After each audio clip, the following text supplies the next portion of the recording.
This video kicks off a new series called Community Map Reviews. We recently released a map creator that allows players to create and share their own maps with the Gods of Gravity community. It's one of my favorite features in the game and I have an absolute blast making maps.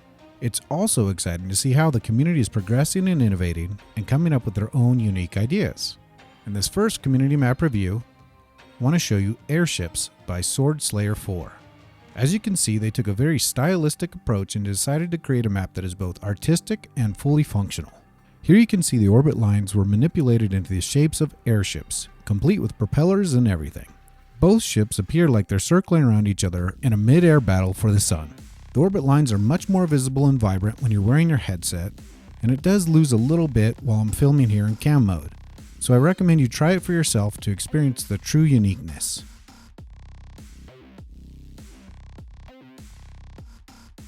Now on to part 2, where I'll focus on strategy. First up, you want to take this ring of moons with 8 turrets that leads towards the point defense planet.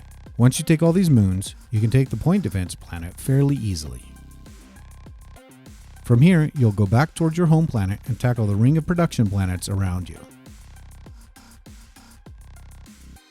This will take some effort and you will lose a lot of ships, but you'll want to capture the projectile planets first so you can use your point defense ships to help fend them off. That's why you capture the point defense planet first. Then with missiles and torpedoes, I take the heavy laser planet. Once this ring is taken, you move on to the next ring of moons, heading towards the propeller. Now you might be asking, why I didn't take this ring of moons first since they have only 6 turrets compared to the other side that had 8 turrets? But the answer is simple. The propellers have sniper planets and ships, and these moons are in range. Which means you'll lose a lot of ships. So you don't want to have a slow start taking these moons, but losing a bunch of your fleet to sniper ships.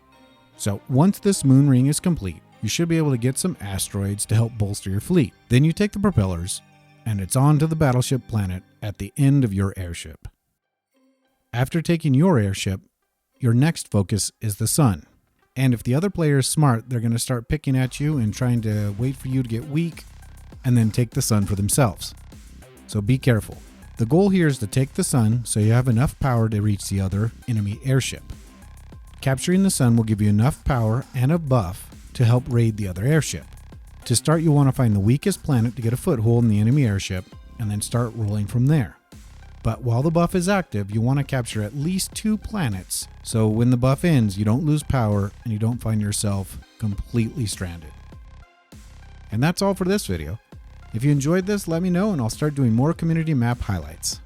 Thanks for watching.